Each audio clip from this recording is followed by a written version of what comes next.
ये सवाल सुन अनाया अपने चेहरे को झुका कहती है, मेरा तो आज स्कूल था ही नहीं। जब मैं स्कूल गई तो पूरा स्कूल खाली था, बस गार्ड था, उसने बताया। फिर मैं सोची घर पर कोई होगा नहीं तो अपने दोस्त के घर चली गई।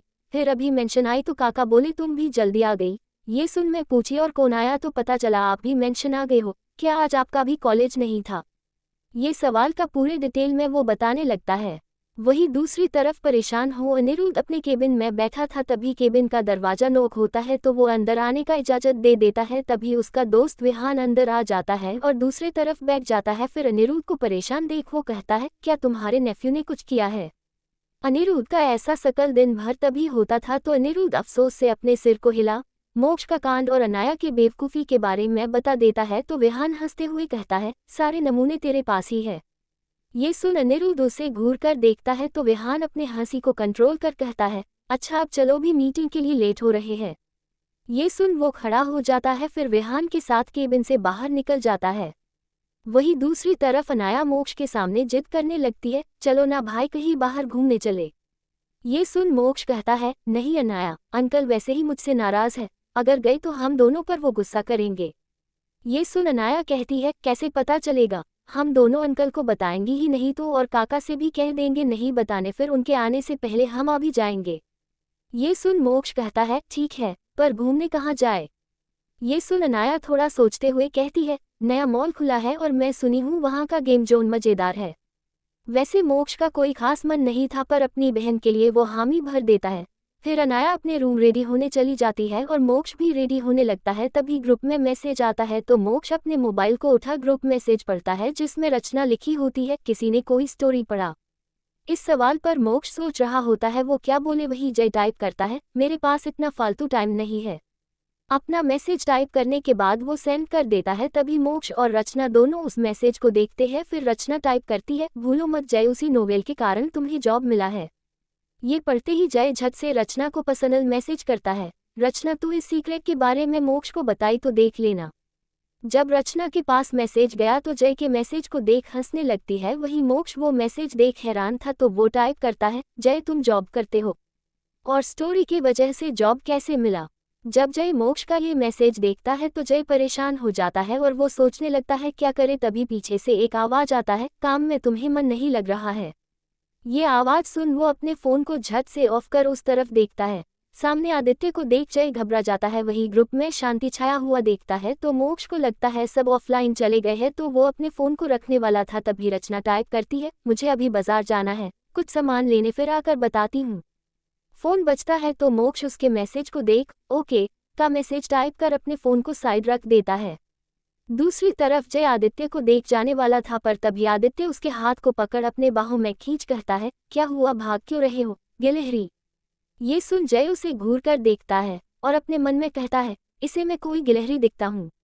वही आदित्य उसके होंठों के करीब जा रहा होता है तो जय अपने सोच से बाहर निकल उसे धक्का दे कैफे के किचन से जाने लगता है। तभी आती हुई कुक से टकरा जाता है। वही वो कुक पहले गुस्से में चिल्लाकर कहती है, क्या कर रही हो, देख कर चला। वो अपने शब्द पूरा करती कि तभी उसका नजर आदित्य पर जाता है तो उसका चेहरा लाल हो जाता है और वो झट से झुककर ग्रिड करती है। पर आदित्य उसे इग्नोर कर जय का हाथ पकड़ अपने साथ उसे ले जाने लगता है तो ये देख वो हैरान हो जाती है। वही जय अपने हाथ को छुड़ाने का कोशिश कर रहा होता है पर उसे कैफे में अपनी दोस्त के केबिन के अंदर ले जा दरवाजा बंद कर उसे दरवाजे से टिका देता है तो जय का दिल जोरों से धक धक करने लगता है। तभी आदित्य उसके चेहरे पर अपने हाथ को रख उसके होंठों पर अपने अंगूठे से रब करते हुए कहता है, गिलहरी, जब से तुम्हारे होंठों को किस किया हूँ बहुत बेचैनी महसूस हो रही है और इस बेचैनी को तुम ही खत्म कर सकती हो। अगर तुम मुझे किस करने देती हो तो मैं तुम्हें 10,000 दूंगा और अगर तुम मुझे किस करने नहीं देती हो तो जो बिल मैं हॉस्पिटल में भरा था और बिल के पैसे तुम अपने पास रख लिए उससे तुम्हें देना होगा। ये सुनते ही जय की आंखें बड़ी बड़ी हो जाती है और वो अपने मन में कहता है, बस किस तो करने बोल रहा है, वैसे भी मैं लड़का हूँ, दे देता हूँ किस करने, इससे मुझे 10,000 मिलेंगे। पर वो इस ख्यालों में खोया था। तभी आदित्य कहता है, मुझे पता है तुम ये 10,000 एक्सेप्ट करना चाहती हो। ये सुन जय कुछ रिएक्ट करता इससे पहले ही वो उसके होंठों के करीब जा उसके होंठों को अपने होंठों में बसा उसके होंठों को किस करने लगता है। वही जय उस पल में उसके किस में खो जाता है और अपनी आंखों को बंद कर लेता है। तभी केबिन का दरवाजा नॉक होता है और जय अपने सेंस में आदित्य को खुद से दूर कर देता है। वही आदित्य मुस्कुराते हुए उसे देखने लगता है। तभी अवनी कहती है, कौन है अंदर, दरवाजा खोलो। अवनी के आवाज को सुन जय घबरा जाता है। वही आदित्य उसे साइड कर दरवाजा खोल देता है तो सामने आदित्य को खड़ा देख अवनी कहती है तुम। तभी उसका नजर जय पर जाता है और उसे बिल्कुल अच्छा नहीं लगता है आदित्य के साथ जसिका को देखकर। वही आदित्य अपने जेब से अपना पर्स निकाल अपने पर्स में पड़े सारे नोट जो 10,000 से बहुत अधिक थी उसे निकाल उस तरफ बढ़ा देता है, पर जय अपने चेहरे को झुकाए रहता है। तभी अवनी कहती है ये क्या कर रहे हो आदित्य, तुम इसे पैसे क्यों दे रहे हो। अवनी के सवाल पर आदित्य कहता है स्वीट हार्ट, मैं कहा था ना, पैसे के लिए कोई भी गरीब लड़की कुछ भी कर सकती है। इसे भी मैं किसके बदले पैसे देने का बात किया तो इसे कुछ इतराज नहीं हुआ। ये सुन जय के आंखों में आंसू भर जाता है और ना वो पैसे लेता है और ना ही अवनी और आदित्य की तरफ देखता है, बस भागने लगता है वहां से। वही अवनी उसे भागता देखती है। दूसरी तरफ आदित्य कहता है अपने पैसे तो ले जाओ। ये सुन अवनी कहती है आदित्य, हर लड़की एक जैसी नहीं होती है और गरीब होने का ये मतलब नहीं है वो कुछ भी कर सकती है। ये सुन आदित्य कहता है अवनी, तुम इन गरीबों के बीच रहकर भी समझ नहीं पा रही हो ये लोग कैसे होते हैं। कब से तुम्हारे डैड तुम्हें बुला रहे हैं, तुम्हें ये छोटा सा कैफे बंद कर जाना चाहिए। अपनी बात को कहने के बाद आदित्य जाने लगता है, पर फिर रुक मुड़ अवनी के हाथ को पकड़ उसके हाथ में पैसे रख कहता है उस गूंगी लड़की को दे देना। इतना कहने के बाद जाने लगता है। वही अवनी अपने मन में कहती है आदित्य, तुम ऐसा कैसे कर सकते हो, और कुछ भी हो जाए मैं कभी घर वापस नहीं जाऊंगी। इतना कहने के बाद वो अंदर चली जाती है। वही आदित्य कैफे से बाहर जाते हुए अपने मन में कहता है वो गूंगी पैसे क्यों नहीं ली, शायद अवनी आ गई थी इसलिए, पर उसके होंठ बहुत रसीले हैं, मैं दोबारा टेस्ट करना चाहूंगा। अपने आप में इतना कहते हुए जा रहा था तभी वो देखता है वो गूंगी लड़की ऑटो रुकवा रही है तो आदित्य उसके पास जा कहता है गिलहरी, मैं तुम्हें छोड़ दूं। आदित्य के आवाज को सुन वो मुड़ अपने नम आंखों से उसे देखता है तो आदित्य उसके आंखों में बस देखता रह जाता है। वही जय फिर भागते हुए जाने लगता है तो आदित्य उसे पकड़ने के लिए अपना हाथ बढ़ाता है, पर वो भाग जाता है और आदित्य उसे पकड़ नहीं पाता है। तो आदित्य अपने मन में कहता है वो रो रही थी, क्या अवनी सच कह रही है, वो बाकी गरीब लड़कियों की तरह नहीं है, पर ऐसा नहीं हो सकता है। अपने बात को कहने के बाद वो अपने कार के पास जा कार के अंदर बैठ कार स्टार्ट कर देता है। वही जय को भी ऑटो कुछ दूर भागने के बाद मिल गया था तो उसमें बैठ वो निकल जाता है। वही दूसरी तरफ अनिरुद्ध और रेहान मीटिंग के लिए पहुंच जाते हैं। मुंबई के सबसे बड़े वीआईपी रूम में दोनों एंट्री करते हैं तो वहां मौजूद बाकी के लोग खड़े हो जाते हैं। फिर अनिरुद्ध और रेहान के साथ अपने हाथ मिलाते हैं, फिर दोनों बैठ जाते हैं और मीटिंग स्टार्ट हो जाता है। साथ ही वेटर ऑर्डर भी ले लेता है। कुछ वक्त बीत जाता है तभी आदित्य अपने कार को बड़े से मॉल के पास जा रोकता है। फिर अपने कार से बाहर निकल अपने फोन को जेब से निकाल कॉल करता है तो दूसरे तरफ का शख्स कॉल उठा कहता है बस तेरे पीछे ही हूँ। ये सुन आदित्य पीछे मुड़ता है और अपने दोस्त विक्रांत को देख मुस्कुराता है। वही विक्रांत भी उसे देख थोड़ा मुस्कुरा उसके पास आता है। फिर दोनों मॉल के अंदर साथ जाने लगते हैं। वही दूसरी तरफ मोक्ष और अनाया जो उसी मॉल में गेम जोन में गेम खेल रहे थे तभी अनाया अपने भाई से कहती है भाई तुम खेलो, मैं वॉशरूम से आती हूँ। ये सुन मोक्ष ओके कह देता है क्योंकि वो वॉशरूम तो अनाया के साथ जा नहीं सकता था। वही अनाया भागते हुए जाने लगती है और विक्रांत आदित्य दोनों ऊपर पहुंच चुके थे। फिर एलिवेटर से निकल साथ मॉल के ड्रिंक सेशन की तरफ जाने लगते हैं तभी अनाया भागते हुए जा विक्रांत से टकरा जाती है। फिर झट से पीछे हो कहती है अनाया फिर किसी से टकरा गई, अनाया को जल्दी से माफ कर दो, अनाया जल्दी में है। ये सुन विक्रांत उसकी तरफ देखता है और उसे वो बहुत प्यारी हरकतों से भी और दिखने में भी लगती है। वही आदित्य उसे देख अपने मन में कहता है ये देखी देखी सी लग रही है। वही विक्रांत फाइन कहता है तो अनाया उसे मुस्कुरा कर देखती है, फिर भागते हुए जाने लगती है। तभी आदित्य कहता है हाँ याद आया। ये सुन विक्रांत उसकी तरफ देख पूछता है क्या, तो आदित्य कहता है ये लड़की कौन है। इस पर विक्रांत सवाल करता है कौन है, तो आदित्य उसके सवाल का जवाब देता है अनिरुद्ध की भतीजी। ये सुन विक्रांत गुस्से में अपने हाथ का मुट्ठी बांध लेता है। वही आदित्य अपने शैतानी मुस्कान के साथ कहता वैसे कभी कभी जीतने के लिए कुछ बुरा भी कर लेना चाहिए। ये सुन विक्रांत उसके तरफ देख अपने कठोर आवाज में कहता है तुम कहना चाहते हो। विक्रांत के सवाल पर आदित्य कहता है समझदार हो फिर भी मुझसे सवाल कर रहे हो, अब चलो भी अंदर, इस बारे में बाद में बात करते हैं। ये सुन विक्रांत हाँ कहता है और आदित्य के साथ अंदर जाने लगता है।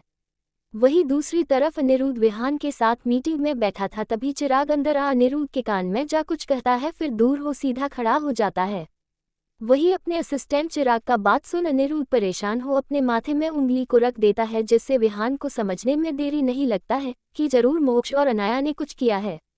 तभी विहान कहता है, अगर इस प्रोजेक्ट में हमारे हिसाब से आप चेंजेस करते हैं तो ये डील हम करने के लिए रेडी हो जाएंगे। ये सुन एक अधेड़ उम्र का आदमी झट से कहता है, ओके सर, मैं 2 दिनों में सारे चेंजेस कर आपसे कांटेक्ट करता हूँ। ये सुन विहान ओके कहता है, फिर खड़ा हो जाता है वो भी फिर दोनों हाथ मिलाते हैं। फिर वो अधेड़ उम्र का आदमी अनिरुद्ध की तरफ अपने हाथ बढ़ाता है, पर अनिरुद्ध का ध्यान ही अपने फोन में था, तो वो अपने हाथ को पीछे कर लेता है और कहता है, ओके सर। फिर वहां से जाने लगता है। वही विहान उनके जाने के बाद अनिरुद्ध के कंधे पर अपना हाथ रख कहता है, अनिरुद्ध क्या हुआ? उसके सवाल पर वो विहान की तरफ देख कहता है, मोक्ष और अनाया दोनों उसी मॉल में है जो विक्रांत का है, और विक्रांत और आदित्य दोनों वहीं पर है। मैं नहीं चाहता हूँ वो दोनों का नजर भी मोक्ष अनाया पर पड़े। ये सुन विहान कहता है, ओके तो मोक्ष को कॉल कर लो। ये सुन वो अपने फोन को दिखाता है तो विहान को हंसी आने लगता है। अनिरुद्ध का सारा मैसेज बस सीन कर छूटा हुआ था, तो विहान हंसते हुए ही कहता है, यार वो रिप्लाई नहीं देने वाला, तुम्हें जाना ही होगा। विहान की बातों को सुन अनिरुद्ध कहता है, क्या मुसीबत है? इतना कहने के बाद वो चिराग की तरफ देख अपने कोल्ड आवाज में कहता है, ड्राइवर से कहो कार निकाले। Yes sir. इतना कहने के बाद चिराग कॉल कर ड्राइवर को कार निकालने के लिए कह देता है। फिर तीनों बाहर जाने लगते हैं। दूसरी तरफ मोक्ष का फोन अनाया के पास था और अनाया ही सारे मैसेज रीड कर रही थी। वहीं मोक्ष वीडियो गेम में बिजी था। तभी अनाया अपने भाई को देखती है, फिर उसके फोन को अपने पास ही पर्स के अंदर रख कहती है, सॉरी भैया, पर मुझे और गेम्स खेलना है। इतना कहने के बाद वो भी खेलने लगती है। फिर मोक्ष और अनाया बाइक रेस गेम में साथ कंपटीशन करने लगते हैं। कुछ वक्त बीत जाता है और अनिरुद्ध विहान दोनों का कार मॉल के पास रुक जाता है। फिर दोनों अपनी कार से बाहर निकलते हैं और मॉल के अंदर जाने लगते हैं। वही चिराग कार से बाहर निकल कार से लग खड़ा रहता है। कुछ ही मिनटों में विहान अनिरुद्ध दोनों मॉल के अंदर आ जाते हैं और सभी उन दोनों को मुड़ मुड़ कर देखने लगते हैं। दोनों हैंडसम टॉप बिजनेसमैन जो थे। वही ये खबर आदित्य और विक्रांत को भी मिलता है कि वो दोनों आए हैं, तो विक्रांत को गुस्सा आ रहा था, पर आदित्य के होंठों पर हमेशा रहने वाला मुस्कान था। वो उसी खतरनाक मुस्कान के साथ कहता है, विक्रांत गुस्सा क्यों कर रहे हो? तुम्हें नहीं लगता है हमें अपने पुराने दोस्तों से मिलने जाना चाहिए? ये सुन विक्रांत अपने कठोर नज़र से आदित्य को देखता है, तो वो उसके कंधे पर अपना हाथ को रख कहता है, विक्रांत काम डाउन, चलो उनसे मिलते हैं। आदित्य के दिमाग में कुछ चल रहा होगा, ये बात विक्रांत को अच्छे से पता था। वो ठीक है कहता है। फिर दोनों बार से बाहर जाने लगते हैं। वही चिराग एग्जैक्ट लोकेशन शेयर कर दिया था, तो विहान और अनिरुद्ध दोनों गेम जोन में चले जाते हैं। जैसे ही दोनों अंदर आते हैं, वहां मौजूद सब उनकी तरफ देखने लगते हैं। वही अनाया का नजर अपने चाचू पर जाता है, तो वो गेम खेलना बंद कर सीधी खड़ी हो जाती है। वही मोक्ष तो लगा था, वो कहने लगता है, अनाया तुम रुक क्यों गई? फिर से हार जाएगी, गेम कंटिन्यू करो। तभी अनिरुद्ध गुस्से में मोक्ष के पास जा उसके कंधे पर अपने हाथ को रखता है, तो मोक्ष अपने कंधे से उसके हाथ को झटक वापस खेलने लगता है। तभी अनिरुद्ध एक ही बार गुस्से में उसका नाम चिल्लाता है, मोक्ष। तो उसकी आंखें बड़ी बड़ी हो जाती है और उसके हाथ रुक जाते हैं, पर उसका हिम्मत नहीं होता है कि वो मुड़कर अपने अंकल को देख सके। तभी गेम जोन के अंदर विक्रांत और आदित्य आते हैं, और अंदर आते ही आदित्य कहता है, तुम्हें नहीं लगता है अनिरुद्ध तुम यहाँ मौजूद लोगों को डरा रहे हो? ये सुन अनिरुद्ध मुड़ आदित्य की तरफ कठोरता से देखता है। वही वहां मौजूद बड़े लोगों को इन चारों बिजनेसमैन के बीच की लड़ाई के बारे में पता था, तो सभी बस देखने लगते हैं आगे क्या तमाशा होगा। पर विक्रांत दरवाजे के पास खड़े गार्ड्स को देख अपने आंखों से बस इशारा करता है, तो गार्ड सभी को बाहर निकालने लगता है। वही सभी के बाहर जाने के बाद वो चारों और मोक्ष अनाया बचे थे। अनाया तो बस विक्रांत को ही देखे जा रही थी। वही अनिरुद्ध को कोई लड़ाई नहीं करना था, तो वो एक बार फिर मोक्ष का नाम कठोरता से लेता है, मोक्ष। तो मोक्ष जल्दी से उससे उतर सीधा खड़ा हो जाता है। फिर अनिरुद्ध उसके हाथों पकड़ अपने साथ उसे ले जाने लगता है। वही विहान अनाया की तरफ देखता है और वो भी चलने लगती है। वही तभी अनिरुद्ध बाहर जाने लगता है मोक्ष को लेकर, तो आदित्य जो सामने था वो अपने हाथ को आगे कर अनिरुद्ध के जाने का रास्ता ब्लॉक कर देता है, तो अनिरुद्ध उसे अपने कठोर नजरों से देखता है। तो आदित्य कहता है, हम पुराने दोस्त हैं, तुम्हें नहीं लगता है इतने वक्त के बाद मिले हैं तो साथ हमें ड्रिंक करना चाहिए? ये सुन अनिरुद्ध कहता है, नहीं, मेरे साथ मेरे फैमिली मेंबर है, सो मैं अभी ड्रिंक नहीं कर सकता हूँ। इतना कहने के बाद वो आदित्य को साइड कर मोक्ष का हाथ कसके पकड़ उसे अपने साथ ले जा रहा होता है। वही विहान और अनाया साथ जा रहे थे। तभी अनाया विक्रांत के सामने रुक जाती है, वही विहान भी रुक जाता है। तभी अनाया विक्रांत की तरफ देख अपने मासूम से भरी आवाज में कहता है, अनाया को माफी किए। तो अनाया सोचिए आप अच्छे हो, पर आपने अनाया के चाचू को गुस्सा दिला दिया है। अब चाचू मुझ पर और भैया पर गुस्सा करेंगे। इतना कहने के बाद वो जाने लगती है। वही विहान भी और विक्रांत उसे जाता देख अपने मन में कहता है, मैं तो कुछ किया भी नहीं, फिर ये बच्ची मुझे टोंट मारकर क्यों गई। वही आदित्य कहता है, बहुत इंटरेस्टिंग है, अनिरुद्ध की भतीजी थोड़ी और बड़ी होती तो।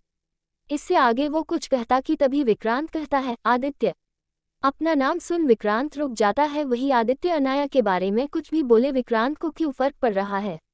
आदित्य ये सोच रहा था। वही विक्रांत वहां से मुरझाने लगता है, उसके साथ साथ ही आदित्य भी। फिर आदित्य कहता है, क्या तुम्हें वो छोटी बच्ची पसंद आ गई है। इस सवाल पर विक्रांत उसे घूर कर देख कहता है, बिल्कुल नहीं। ये सुन आदित्य कहता है, फिर तुम ऐसे रिएक्ट क्यों कर रहे हो। भूलो मत अनिरुद्ध ने तुम्हारे साथ क्या किया है, और तुम्हें नहीं लगता है अनिरुद्ध से बदला लेना है तो उसकी भतीजी हमारी काम आ सकती है। ये सुन विक्रांत उसे देखता है, फिर कुछ सोचते हुए कहता है, मुझे नहीं लगता है। वही दूसरी तरफ कार में विहान के साथ अनाया कार में बैठी थी और दूसरे कार में अनिरुद्ध के साथ मोक्ष। अनिरुद्ध अपने कोल्ड आवाज में कहता है, मेरे मैसेज को सीन कर रिप्लाई ना देने की सजा मैं तुम्हें क्या दे सकता हूँ, तुम्हें पता है ना। ये सुन मोक्ष अपने हैरानी से भरे नजर से अनिरुद्ध को देख सवाल करने वाला था, कौन सा मैसेज और कब उसने सीन किया। पर तभी उसे याद आता है उसका फोन उसकी बहन के पास है, तो वो शांत हो जाता है क्योंकि अनिरुद्ध के गुस्से का सीकर मोक्ष अनाया को नहीं बनाना चाहता है। वही दूसरी तरफ अनाया विहान के तरफ अपने मासूम चमकदार आंखों से देखने लगती है। तभी विहान सवाल करता है, तुम मुझे ऐसे क्यों घूर रही हो। विहान के सवाल पर अनाया अपने हाथ जोड़ कहती है, भैया को बचा लो, भैया का फोन मेरे पास है और मैं चाचू के मैसेज सीन कर रही थी। ये सुन विहान अपने आईब्रो को उचका उसे देखता है, फिर कार ड्राइव पर फोकस करते हुए कहता है, इस बार मैं कुछ नहीं कर सकता हूँ। हर बार तुम्हें और मोक्ष को डांटना पड़े इसका कोशिश करता, पर तुम दोनों बदमाशी करना छोड़ते ही नहीं हो। विहान के डांट से अपने चेहरे को वो लटका लेती है। वही विहान उसके उदास चेहरे को देख उसे अनाया की मॉम का याद आने लगता है। फिर वो गहरी सांस भर कहता है, उदास मत हो, मैं कोशिश करूंगा। अनाया की मॉम विहान के मेंशन के बगल में रहती थी और विहान का उसके दादाजी के अलावा कोई नहीं था, तो वो अपने बड़े से मेंशन में अकेला ही रहता था क्योंकि उसके दादाजी बिजनेस के सिलसिले से अधिकतर टाइम बाहर ही रहते थे। तभी अनाया की मॉम विहान को बिल्कुल अपने भाई की तरह ट्रीट करती और उसके अकेले मन को दूर करने के लिए उसे पढ़ाया करती थी, उसके साथ लंच भी करती और बहुत बार दोनों साथ लंच बनाया भी करते थे। तो विहान भी उसे बिल्कुल अपनी बहन की तरह मानता रहा। पर एक दिन वो गुजर गई, पर विहान जब भी अनाया को देखता तो उसे अपनी मुंह बोली बहन याद आ जाती थी। कुछ वक्त पार हो जाता है और सभी मेंशन पहुंच जाते हैं।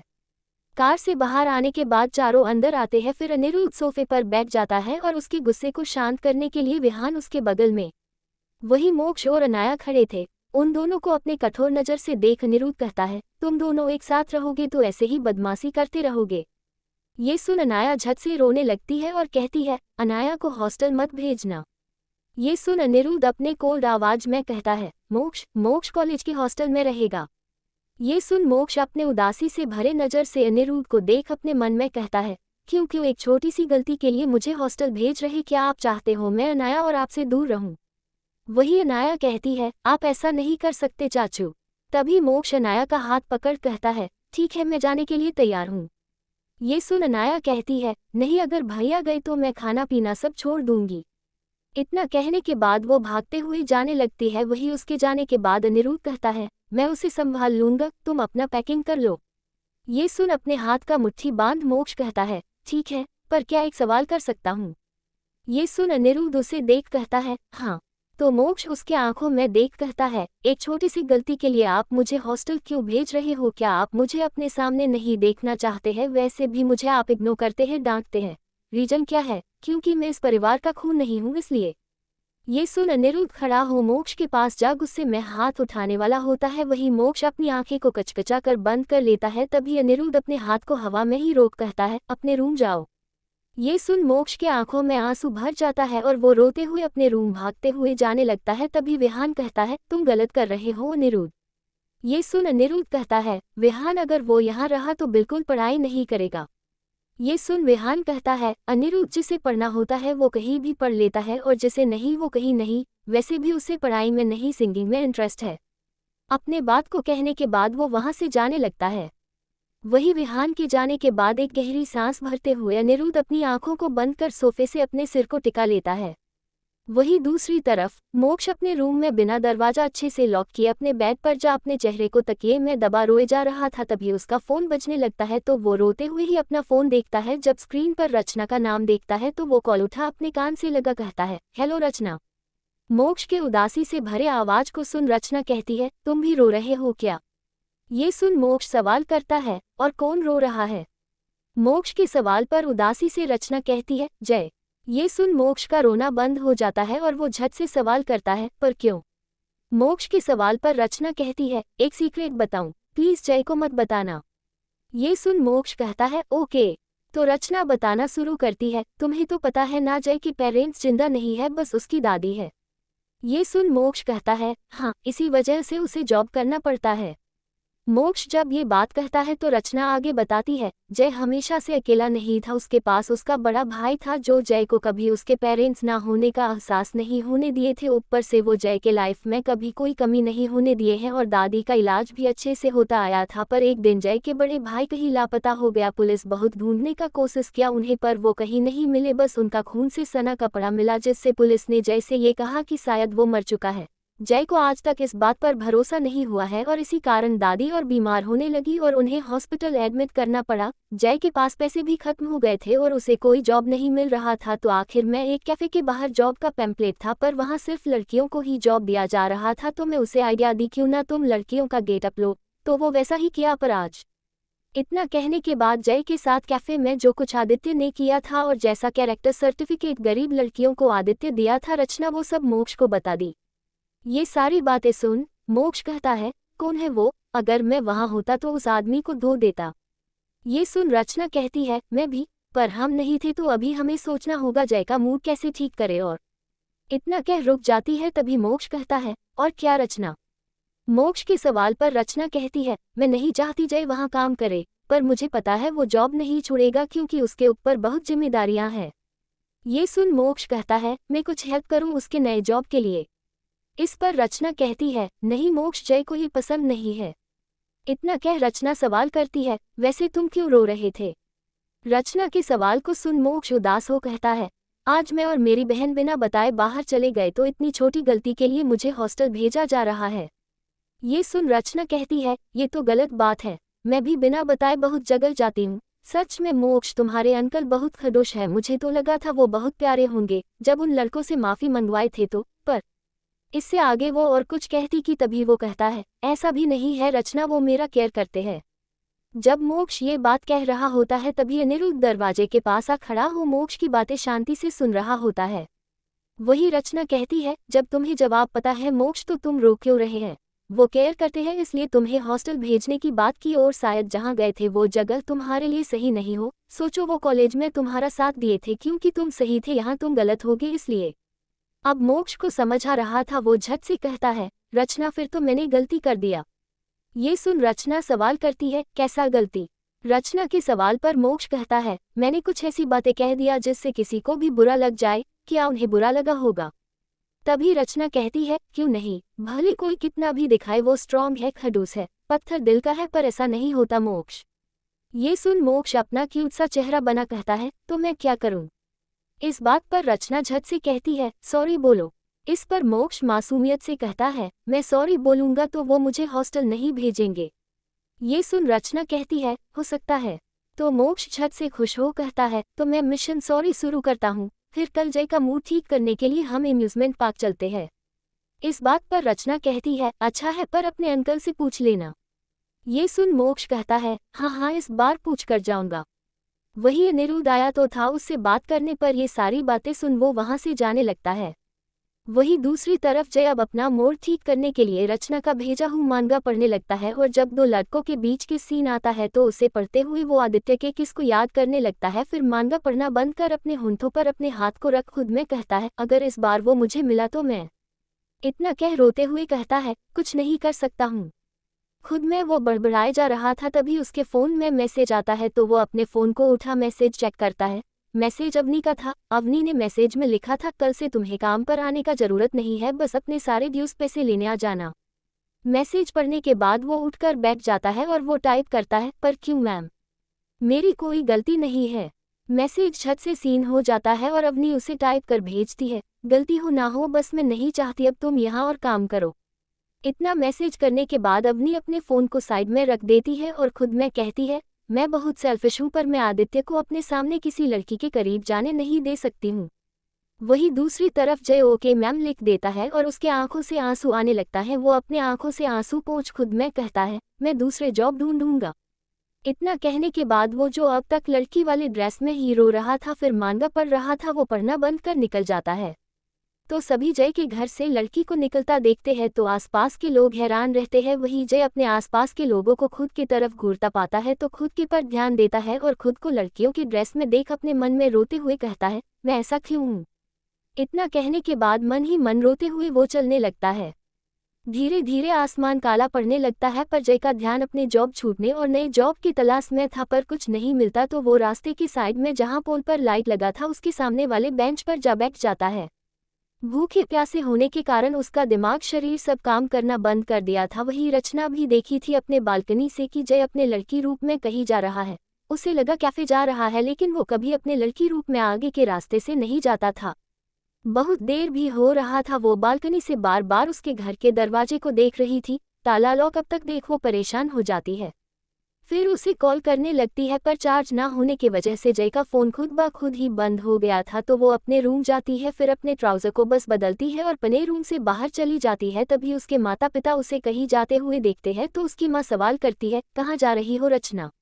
अपनी माँ के सवाल को सुन रचना कहती है, जय के घर।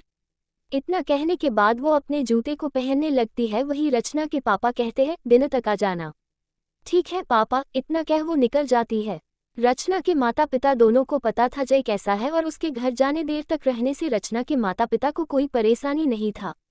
रचना अपने घर से बाहर निकल जय के घर न जा जय को ढूंढने निकल जाती है पर जय उसे आसपास कहीं नजर नहीं आ रहा था तो ढूंढते ढूंढते बहुत दूर चली जाती है पर जय उसे कहीं नजर नहीं आता है तो उसके आंख से आंसू बहने लगता है और वो साइड एरिया में आ चुकी थी जहां कुछ लड़के ग्रुप बनाकर सिगरेट पी रहे थे। रचना को देख वो लड़के कहते हैं, यार क्या माल है, आज रात तो मजा ही आ जाएगा। इतना कहते हुए वो लड़के रचना के पास जाने लगते हैं। वही रचना वहां से जाने वाली थी पर तभी वो लड़के रचना को घेर लेते हैं और कहते हैं, किसी को ढूंढ रही हो क्या। लड़कों का सवाल करने के तरीके से ही रचना समझ गई थी ये लड़के अच्छे नहीं है। तो रचना अपने मन में कहती है, ऐसे टाइम में फीमेल लीड का हीरो आता है नोवेल में उसे बचाने, क्या मेरा भी हीरो आएगा। इतना कहने के बाद वो मुस्कुराने लगती है तो वो सारे लड़के उसे अजीब तरीके से घूर कर देख एक दूसरे को देखते हैं। तभी रचना उन लोगों की तरफ देख कहती है, प्लीज मुझे जाने दो, प्लीज प्लीज। ये लड़की सभी को पागल लग रही थी। वही रचना किसी को अपने तरफ आता ना देख कहती है, आप छेड़ो मुझे तभी तो मेरा हीरो आएगा।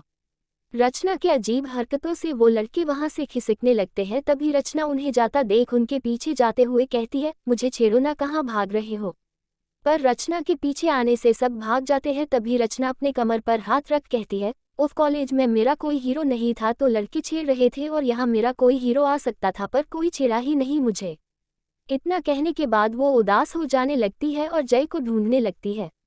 वहीं दूसरी तरफ एक लग्जरी कार जय के पास से पार होने वाला था पर कार रुक जाता है और कार के अंदर बैठा आदित्य कार के विंडो को नीचे कर जय के तरफ देखता है। फिर अपने कार से बाहर निकल उसके पास जा कहता है, किसका इंतजार कर रहे हो, अपने बॉयफ्रेंड का। जाना पहचाना आवाज सुन जय अपने नम नजरों को ऊपर कर आदित्य की आंखों में देखता है। फिर अपने सामने आदित्य को देख वो उस पर चिल्लाना चाहता था पर वो लड़की के भेष में था और साथ ही गूंगा भी तो वो अपने चेहरे को मोड़ लेता है। तभी आदित्य उसके चेहरे पर अपने हाथ को रख उसके आंखों से बहते आंसू को पोंछ कहता है, तुम रो क्यों रही हो, क्या तुम्हें अफसोस हो रहा है कि क्यों तुमने वो पैसा नहीं लिया।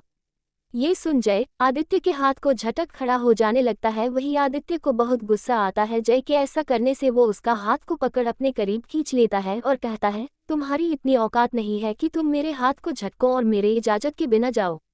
तभी जय कहता है, मुझे छोड़ दो। जय का आवाज बहुत पतला था पर लड़कियों की तरह भी नहीं था। आदित्य उसके हाथ को छोड़ देता है और उसके तरफ हैरानी से देखता है और कुछ कहता कि तभी जय कहता है, मैं लड़की नहीं हूँ, मुझे बस जॉब चाहिए था क्योंकि मेरी दादी बहुत बीमार है पर आज वो जॉब चला गया तो मुझे अपना सच बताने में कुछ नहीं है। ये सुन आदित्य को समझ नहीं आ रहा था वो क्या रिएक्ट करे, और वो एक लड़के को 2 बार किस किया है ये उसके लिए बहुत बुरा होना चाहिए था। उसे इस बात का बुरा नहीं लग रहा था। तभी रचना को जय दिखता है तो वो भागते हुए आती है और ध्यान भी नहीं देती है सामने कोई खड़ा है। वो उसके पास जा उसके गले से लग रोने लगती है और रोते हुए कहती है, तुम्हें पता है मैं तुम्हें कब से ढूंढ रही हूँ। इतना कहने के बाद उससे दूर हो अपने काम पकड़ कहती है, सॉरी ये मेरा आइडिया था कि तुम लड़की बन जाओ, पर मुझे नहीं पता था कोई परवेटर तुम्हें ऐसे परेशान करेगा, और तुम अच्छा किए उस परवेटर का पैसा नहीं लिए। रचना बिना रुके बोले जा रही थी तो आदित्य गुस्से में अपने कार के पास जा कार का दरवाजा खोलता है और कार के अंदर जा कस के अपने कार के दरवाजे को बंद करता है। तो रचना का बोलना बंद हो जाता है और जय की भी आंखें बड़ी बड़ी हो जाती है और वो रचना दोनों कार की तरफ देखते हैं जो रफ्तार के साथ वहां से जाता है। वही रचना कंफ्यूज्ड होते हुए सवाल करती है, ये कौन था और इतने गुस्से में क्यों गया। इतना कहने के बाद एक्साइटेड होते हुए रचना कहती है, क्या इसे लगा था तुम लड़की हो और तुम्हें अकेले देख। इतना कहने के बाद वो इमेजिन करने लगती है, फिर कहती है, वाओ तुम्हारी जगह मुझे होना चाहिए था। एक बार फिर रचना को अपने नोवेल की दुनिया में खोता पा जय उसके सिर पर मार कहता है, ऐसा कुछ नहीं है अब चलो भी। वही दूसरी तरफ आदित्य कार चलाते हुए उस लड़की का आकर जय को गले लगाना उसके गुस्से को बढ़ा रहा होता है। फिर आधी दूरी आने के बाद अपने कार को रोक चिल्लाकर कहता है, वो लड़का था और मैं एक लड़के को किस किया। वो लड़की बनकर आदित्य दीवान को कैसे बेवकूफ़ बना सकता है, मैं उसे छोड़ूंगा नहीं।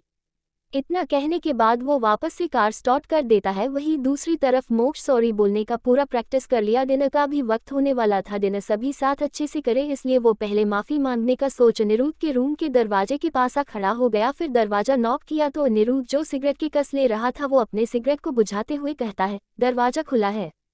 ये सुन मोक्ष धीरे से दरवाजा खोल अपने छोटे कदमों के साथ अनिरुद्ध के पास जा अपने सिर को झुका कहता है, सॉरी।